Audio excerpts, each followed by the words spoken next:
time is now 7 p.m. and the regular meeting of the Greensburg Board of Zoning Appeals is called to order. If you please rise and face the flag, recite the pledge with me. Pledge Allegiance to the flag of the United States of America and to the republic for which it stands, one nation, under God, indivisible, with liberty and justice for all. John, would you call the roll, please? Roy? Here. Kevin? Here. David? Here. Jim? Here. All present. And our new member, And our new member, Richard. Rich Richardson. Everyone, he's here on the end. I think everybody got to meet Rich beforehand, correct? All right. The first item of business is to approve the minutes from our April 21st meeting, 2015. Those were in the email. Did anybody have any additions, corrections, or changes to those?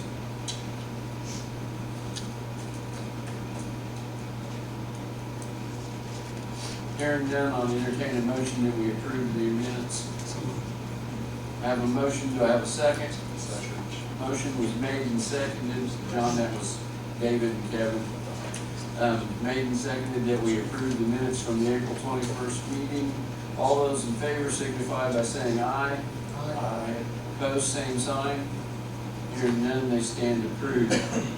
Moving on to new business tonight, we have St. Mary's Church is requesting a variance to construct a new church at 1331 East Hunter Robbins Way with a maximum height to the top of the bell tower of 78.5 feet and a maximum height to the top of the cross of 88 feet. The property is zoned R1 and the maximum permitted height in an R1 district is 35 feet. Someone's here to speak on behalf of the church. Would and stand at the podium and state your name for the record, please. My name is Andrew Beetz, B-E-E-T-Z. I'm the business manager of St. Mary's Parish. Thank you, sir. And can you just tell us a little bit about what you have planned out there? Our plan is construction of the new church facility there. One of the things that we have is the bell tower, which you have stated is greater than the 35 feet, and we're asking for a variance to allow us to go ahead and build that. Part of our, we anticipate using the bells from the old tower to put in a new tower. So, All right.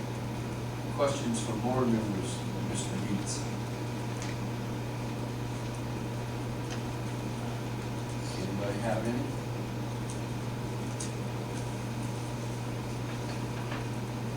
This is a great project and we want to see it move forward. So, is there anybody from the audience here to speak on behalf of this issue? I might point out to the board, If you don't mind, Ron. Ron May, city engineer, I might point out to the board that in addition to the bell tower itself, the roof on the sanctuary is just a little over 57 feet in height.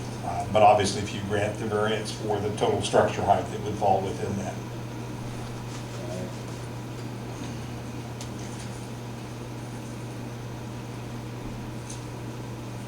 Any questions at all? Mr. Mayor, I don't see any representative from the fire department here. I'm here, Oh, sir. there he is. I didn't see you over there. Thank you, sir. Yes. Do you have any problem with this as far as safety or anything on the height of this? No, sir, we don't. We've reviewed the plans with the city engineer. From a reach standpoint, it really doesn't affect us in any way adversely. We've looked at the fire suppression system in the building and we're comfortable with that. Thank you. Any other questions from board members? If not, I'd entertain a motion we approve the variance. Jim's made the motion that we approve the variance as requested. Do I have a second? Rich seconds it. Thank you. John, would you call the roll, please? Roy? Yes. Kevin? Yes. David? Yes. Jim? Yes. Richard? Yes. So carried. Thank you, gentlemen. Thank you. You can can stay for the rest of the meeting, or you can leave, whatever your preference would be. Okay, meetings. Thank you. Next item is Dr. Welage is requesting a variance to reduce the rear yard setback at 721 through 731 North Lincoln Street and 333 East First Street from the required 30 feet to, and it's 27.5 feet. I think your notes say 28.5, but that should be corrected to say 27.5 feet. In a B2 zoning district adjacent to an R2 zoning district. Dr. Welage. Thomas Welage, I'm the owner. We had had 4 properties where we had zoned and approved. After combining them, and we had made our plans from the beacon maps, after we had it surveyed, one side of the property was significantly shorter than what we planned. So, which I'm going to let Pete Lannis from Maxwell Construction talk a little bit about it. If you have any questions, he'll probably talk a little more intelligently about this than I can. But if he wants to come up, he can. If you have any questions for either of us, State your name for the record. My name is Pete Linus. How are you doing? Like he suggested, the GIS was off, and we understand that's off, and usually we make some accounts for that, and a little flexibility. In this case, it was 14 feet off, so we didn't account for 14 feet. We usually account for 5 or 6. They're generally pretty close. But as we laid out the building, I guess the biggest, with all these properties, this is a corner lot, so it is double frontage. Front yard setback on First Street. It requires a front yard setback along Lincoln Street. Both of these are 60 feet. That combined with the 30-foot setback doesn't leave a lot of area for the building in the middle. With all these things combined, if the 60-foot setback was required, that's the easy answer. We can push it towards Lincoln Street and the problems are solved. Unfortunately, that's not the case. So we thought it would be in the best interest to request the variance along the back, a reduction of 2.5 feet from the rear yard setback. We do have a landscaping buffer shown along the west property line that will provide a visual screen from the R2 district to the B2 district.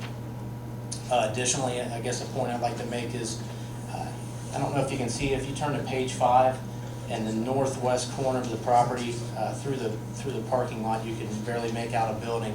That about 8 to 10 years ago, that was an existing medical office, and that's currently 18 feet off the property line.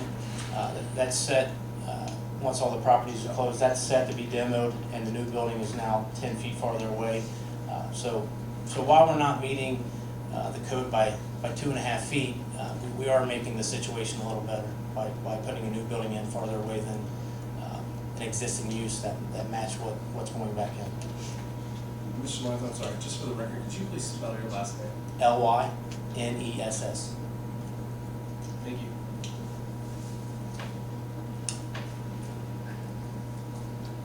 So with that, I'll turn it over for any questions you may have.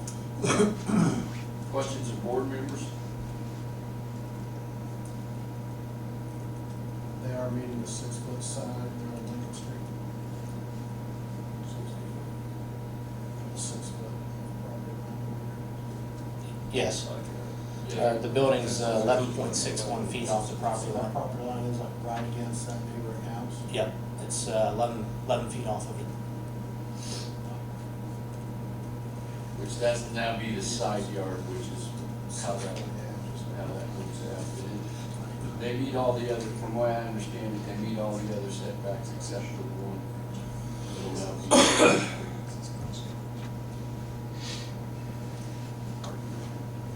Any other questions by board members? Have any neighbors responded to the setback? None? I had a call from, forget the gentleman's name, the gentleman that lives south and west of and he was asking about it, and fact, he came in and we sat and talked about it, and, I think he's gonna speak in a minute. When I open up the questions on the floor, so. he can speak for himself better than I can speak for him. Any other questions by board members? If not, any questions from audience members? Yes, sir, if you'd rise and state your name for the record, please.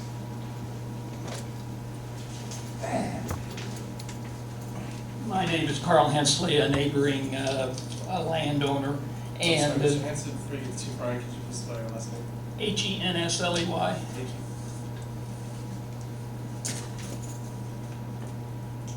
Gentleman commented on a landscaping screen.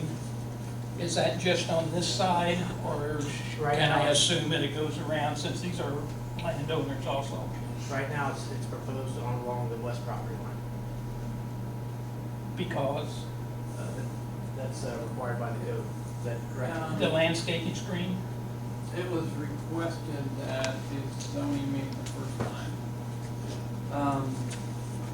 It's showing on We don't currently have it along the south property lines. That was requested at the meeting, Yeah, that's at the planning commission meeting, I their believe. plans. requested that it just be on one spot of residential and not. Correct, sir.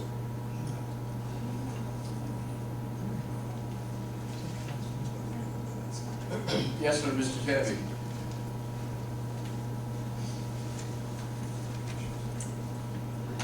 Glenn Tevy, TEVB. That takes a second.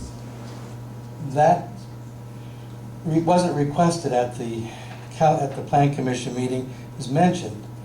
At the meeting when we approved it for zoning at the City Council, that was made a condition of the zoning, I believe.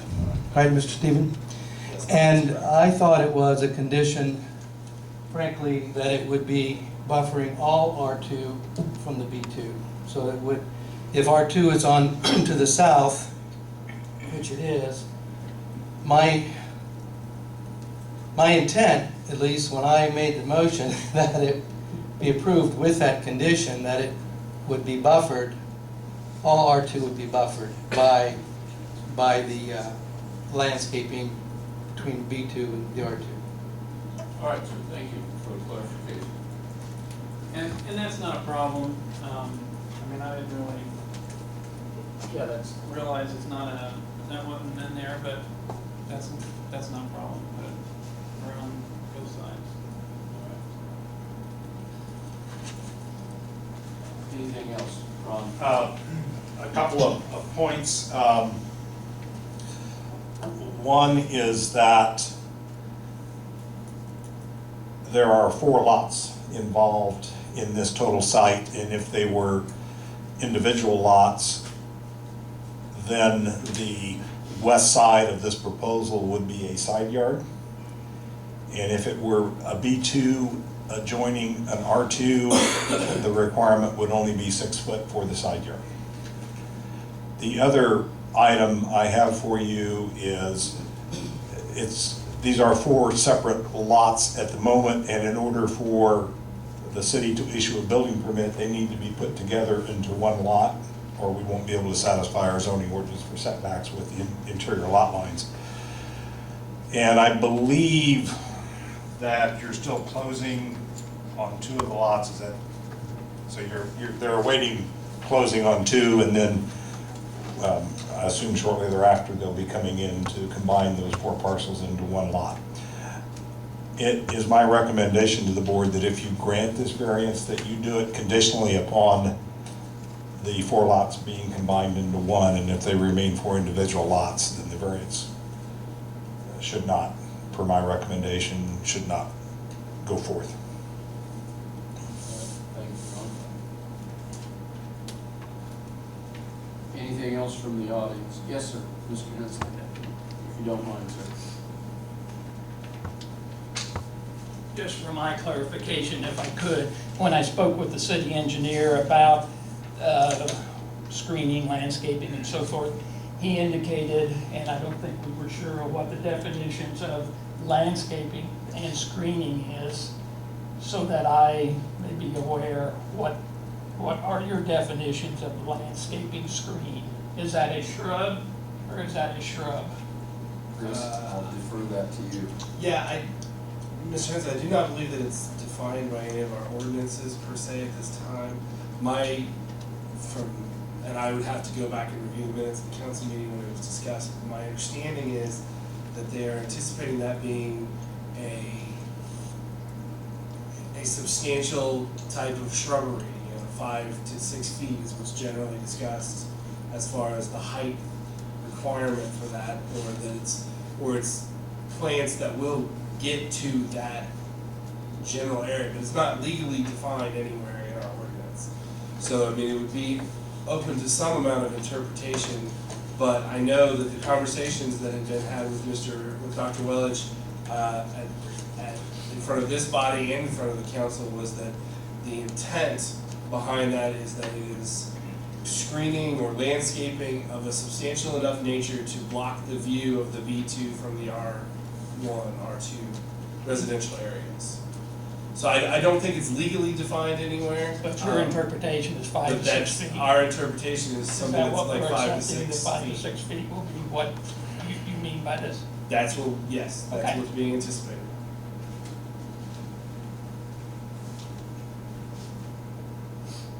Any other audience members comment? Anything else from the board? If not, I would entertain a motion that we approve this, and I would like to see in the motion that it be, the landscaping be on both sides, and that'd be the west side and the south side, I believe, from my understanding, and that it be something that would grow into, not necessarily at the present time, but something that would be in the 5 to 6 foot range when mature. And conditional upon this being all made into one lot after all the closing and selling and buying and trading and whatever else goes on. So I need that motion. I'll make it as stated. Thank you, See Jim. all that Are you clear on that, John and Chris, that's what we're asking? Okay. I'm afraid so. All right, do I have a second, please? Seconds. John, when you're done, if you can call the roll, please. Roy, Yes. Kevin, Yes. David, Yes. Jim, Richard. Yes. Very good, Doc. You're all set. Until you have to come back to combine it as one lot, but that won't be here. Third item on the list today is REVX Holding LLC is requesting a variance to reduce the yard setback requirements for lots 1 and 2 in the Seneca Landing subdivision. The request is to reduce the south yard setbacks for the 2 lots from the required 70 feet to 35 feet, to reduce the side yard setbacks for each of the 2 lots from the required 20 feet to 15 feet, and to reduce the rear yard setback from the required 20 feet to 15 feet. The lot at Seneca Landing subdivision is located in the northeast quadrant of the intersection of Moscow Road with County Road 150 North, Veterans Way, and Lot 1 is located immediately to the east of Lot 2. The property is Zone B3. Is there anyone here on this? I might make a couple of comments, and Mr. Long is here. Okay. He's representing the owner. This has come about primarily because of the city's Veterans Way project. Right-of-way was acquired across the south side of these 2 lots, as well as to the east and the west for the Veterans Way project. This particular landowner donated a 70-foot wide strip of ground to the city for the Veterans Way project.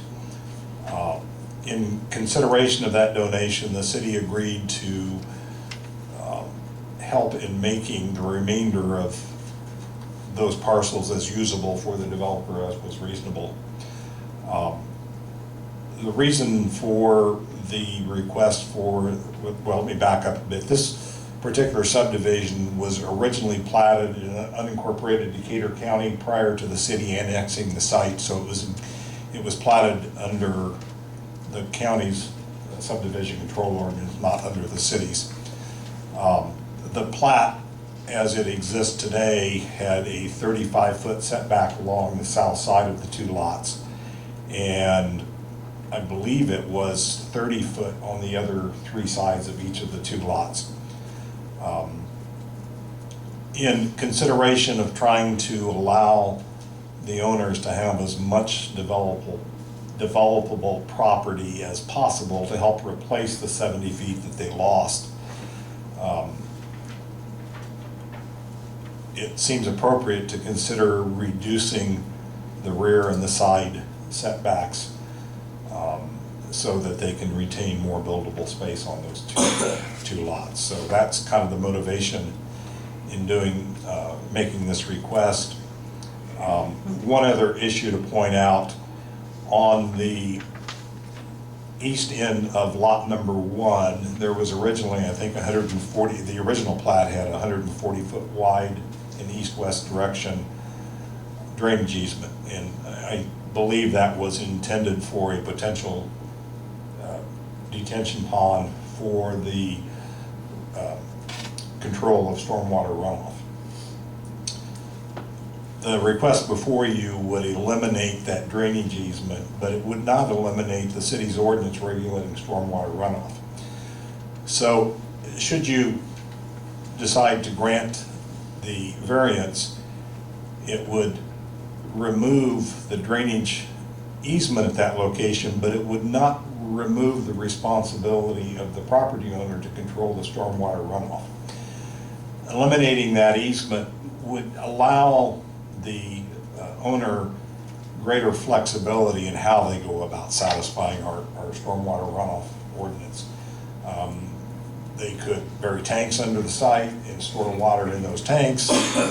They could, there's a drainage easement up the side of their neighbor to the north, and Lot 7 in the far northeast corner of the Seneca Landing development is a large drainage easement. They could conceivably transport their water up there and store it at that location. There are different ways to go at doing the detention of the stormwater. So even if you should agree to adjust the side yard setback on the east end, it will not affect the management of stormwater on the site. It just allows the developer or the owner a little more flexibility in doing it. One other comment for you, along the west side of lot number 2, which is Moscow Road, there is a request for a 15-foot side yard setback. The city has discussed improvements to Moscow Road, and it has really at this point been a discussion. There is no plan being formulated yet. There's no boundaries for if that project should ever go forward, how far it would go. It might be logical for it to go as far as the bridge over the interstate. If it were to go that far, it would affect the area immediately adjacent to lot number 2 on its west side. In reducing the side yard setback, it would permit them to construct a building within 15 foot of their property line. They are platting right-of-way along the east side of Moscow Road, or the west side of their lot, and I believe that's 25 feet. I don't recall what the plat shows, 25 or 30 feet. That may or may not be enough because we don't have a design for any potential improvements to Moscow Road. In reducing that side yard, it might make it a little more iffy about having enough room if Moscow Road were to be improved up there.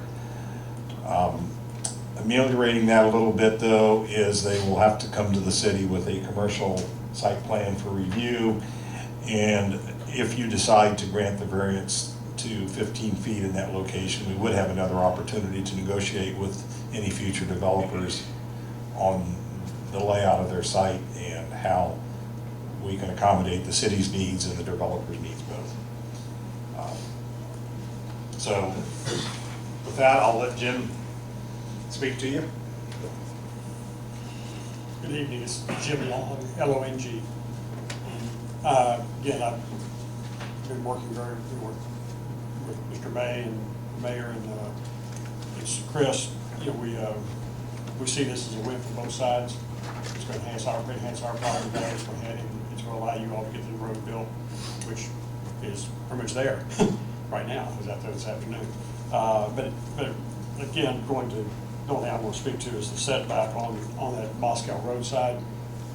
We understand when we come back, when we sell the lot to a developer, they've got to come back in and get it reapproved.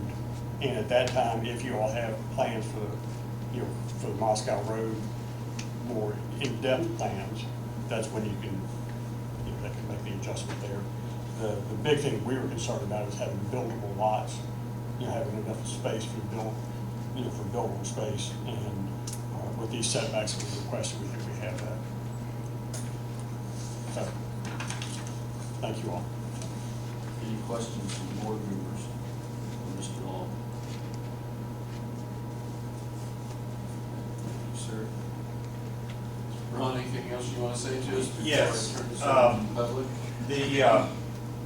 After your meeting this evening, the Plan Commission is hearing 3 cases on the Seneca Landing subdivision, and they're really all one and the same. It's a vacation of a portion of the plat and replatting in that same area. And the essence of what that replat would do is that it would move the north boundary of the lot on the corner of Moscow and Veterans Way. It would move that north boundary 70 feet further north to replace the ground lost off the south side of that lot that was donated to the city. And it would also move a previously platted street right-of-way further to the east from the current plat so that it would line up opposite Brant Drive.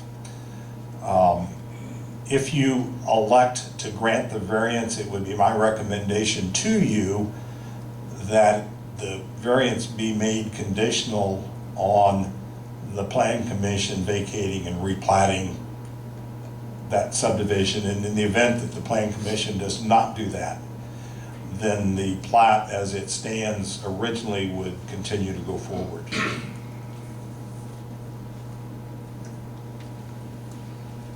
Any other questions from board members? Anyone here in the audience to speak on this issue? Yes, sir, if you would rise and state your name for the record, please. My name is Richard Reed, R-E-E-D, and I'm a homeowner on the south side on 713, 150 North. I have a few concerns. One is the drainage. Right now, even when it rains hard, my property's dry pretty much. And I have issues with the allotment on the side issues. Only 15 feet, if you get a fire, that's pretty close.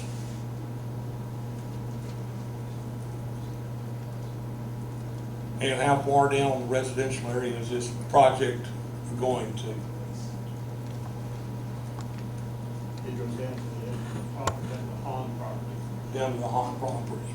I think that's the name, correct? Yes, that's correct. So everybody on that south side would have an issue about the drainage of it. The drainage is going away from you, going towards the interstate. So is that the proposal to have it drain that way instead of towards the south side? Well, yeah, so that's right now the detention basin is on one, and we've got to take it to the south side, to the maybe up to 7 by the interstate. That would be the plan.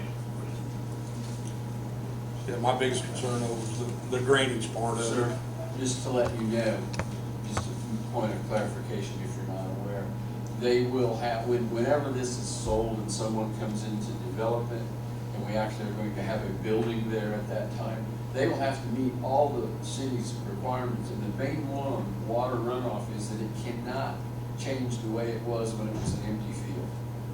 Okay, so it can't be even if they build concrete and cement and everything, whatever else we can imagine, the runoff can't be any different than it is today. It can't change. So you'll be, it is supposed to improve it, but the ordinance says, if I'm right, Chris, correct me if I'm wrong, but it can't be any worse than it is today. So you won't see any increase in runoff toward your property. No one will doubt that. No doubt about it. I'm just concerned with the Oh, runoff, I- it would and I- decrease the and I- property value. Right, I totally But, understand. and I will say, sir, additionally, as an adjacent homeowner, you'll be given notice whenever the property is, after the property is sold, when that, whoever purchases it comes before this body or the planning commission in order to get their approval of what they're trying to do. As an adjacent homeowner, you'll be advised of that so that you'll have an opportunity to view those plans and you know, the notice will be given to you. So you'll have an opportunity to make sure that what they're putting in there is going to adequately take care of your property. And if it's a tall building, you're gonna put some kind of buffer between it for landscaping or? That'll be up to the body, but yes, that's a concern that you could certainly come and raise at that meeting as well. Since right now, we don't know, there's actually no building plan for there. We're dealing with just a lot at the moment. Some of those questions can't be answered, but you will be sent the notice and everything so that you would have plenty of chance to make input before anything's ever built there. Okay, just for your clarification, that's all. All right, go ahead. Thank you. All right, thank you, sir. Yes, ma'am. Hold on, I got one more back there.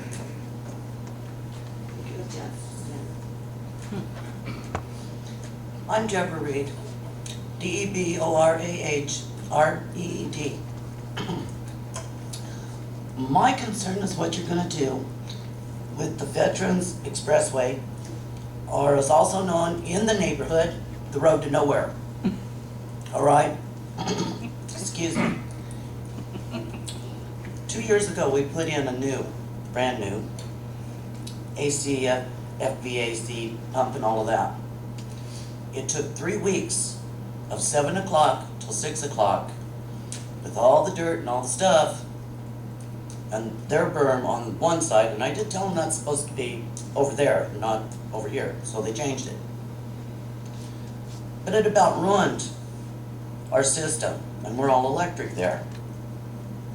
Now I would like to know what you plan to do about this road. I mean, the gentleman who had his electric company is gone from there. This is just sitting there, and I don't know what you plan to do with it. But as the gentleman said, he doesn't know what he wants to do with the Moscow Bridge. Well, I suggest that you have him pave that road over there and fix that bridge if he wants cooperation from all of us about this road to nowhere. Okay? That's what I suggest. That's what I look at every day. And I see them come out there and put in their lines and do their things, and I've watched them build great big piles of gravel, but that's all I've seen. And when he made the comment about maybe they would, maybe they wouldn't, that really irritated me. And someone has to step forward and take care of that. Thank you.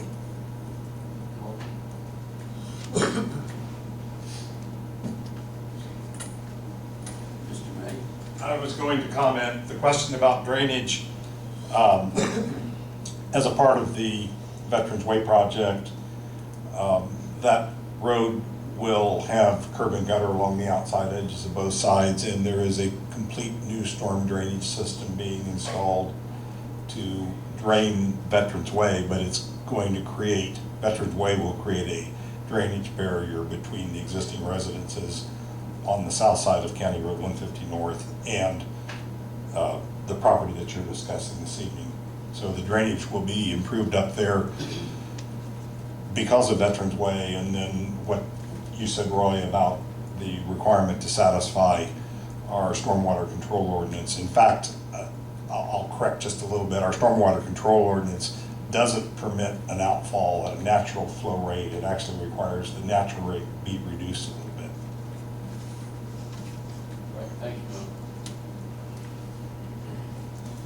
Any other questions from the audience?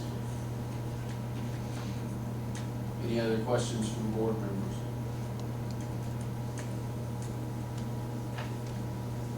If not, I would entertain a motion that we approve this pending stipulation that the planning commission would go ahead and do what's on their agenda later this evening. So you're asking for a motion to approve pending approval of the primary plat following the vacation at the planning commission. Correct, thank you, Chris. So, I need a motion first. Oh, yeah, Primary and and secondary, right, yes. yeah.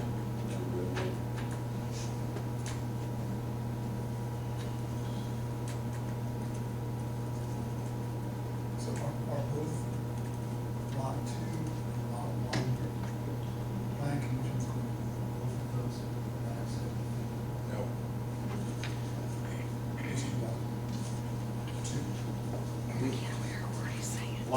Lot number 1 is the one to the east, and the property to the north of lot 1 is not owned by REVX. So that lot line cannot be moved to the north. Lot number 2, which is the one to the west and the one in the intersection of Moscow and 150 North, the REVX owns the next lot to the north of most of that. So where they own to the north, the lot will be enlarged on the north side by the 70-foot that was being taken off the south side.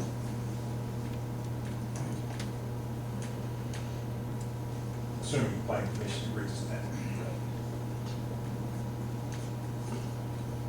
So do I have a motion?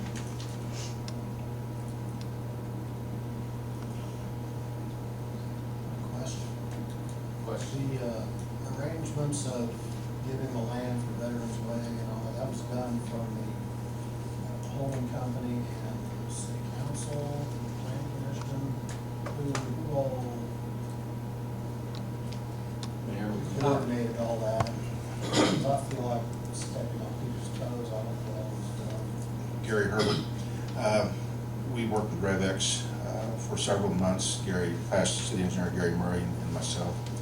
And as Mr. Long said, it was we consider a win-win for the city and the property owners for the future. And no promises were made. And what we said, we would do what we thought we could do. In fact, we had a check sheet that we kind of agreed to, things we thought we could do based on the approval of the BZA and Plan Commission, and made no promises. The past city engineer, myself, and I don't believe Ron sees an issue with it, with what they're asking for. There's no major changes there. And I know I supported it, and Gary Murray did as well, to go along with this, to try to work the situation out with it, because they lost on the frontage. And by realigning Branch Street with the new intersection, it made things safer and a lot more logical as well with the property lines there. That's with the later on plan commission. It's something that, like I said, there was no agreement, but we anticipated no large problems. We tried to look at each and every scenario, the negatives versus the positives. And the positives much more outweighed the negatives. Any other questions? Board? Thank you. Thank you, Mayor.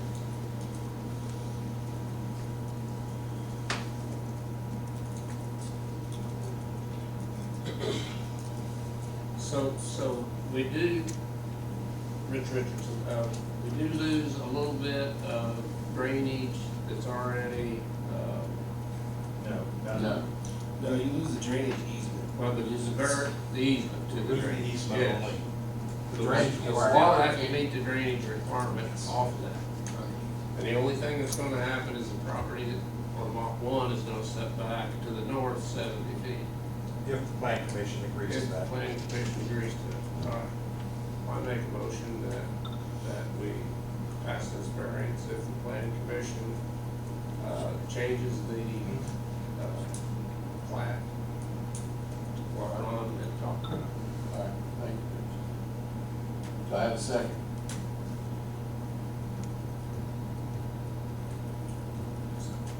Motion's been made and seconded to approve this variance request pending the planning commission approving this plat, new plat.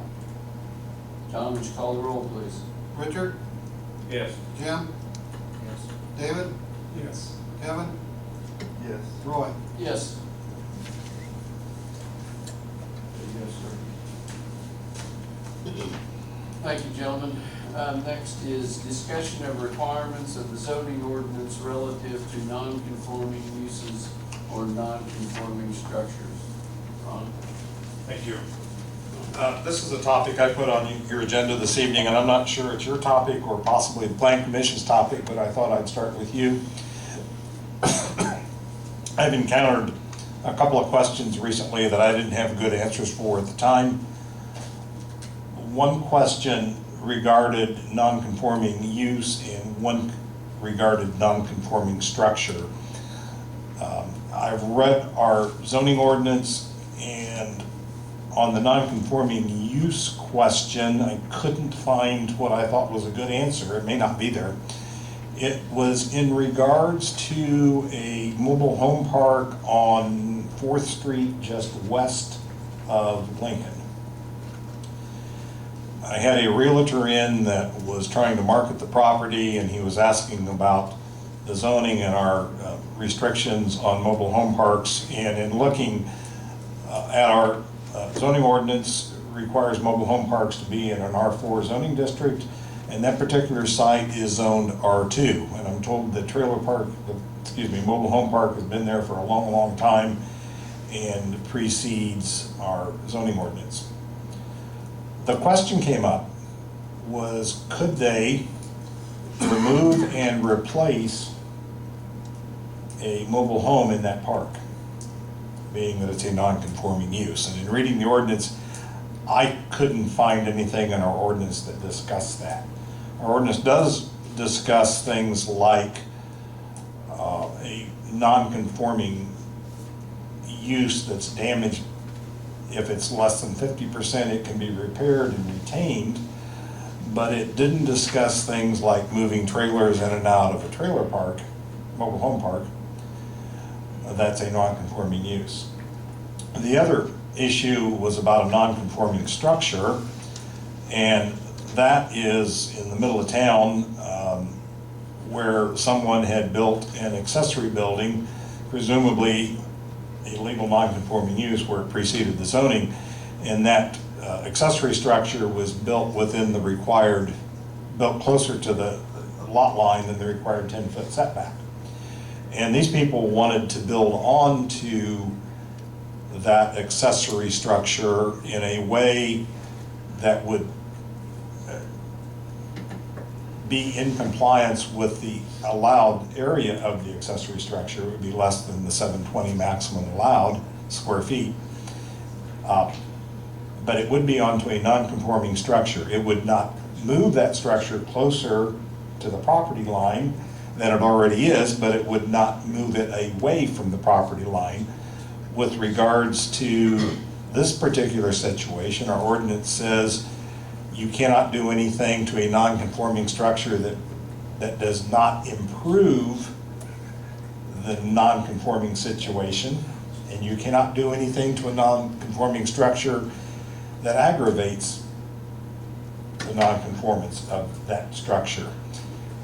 It seems to be silent on the question of working on a structure that neither improves nor degrades the non-conforming nature. And I guess the literal interpretation is what this gentleman had asked about would be permitted, because we're not making it any worse, we're just not making it any better, the non-conformance. But since the first question had come along, I thought maybe it was worthy of a little bit of discussion, and maybe what you all think is appropriate is to let the planning commission wrestle with this.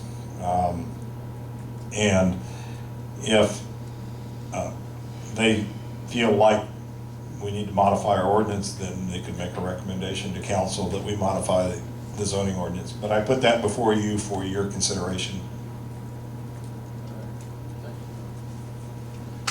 My own thought would be we would leave this to the planning commission. This really isn't our area of It's not like a couple little verbiage tweaks. Right.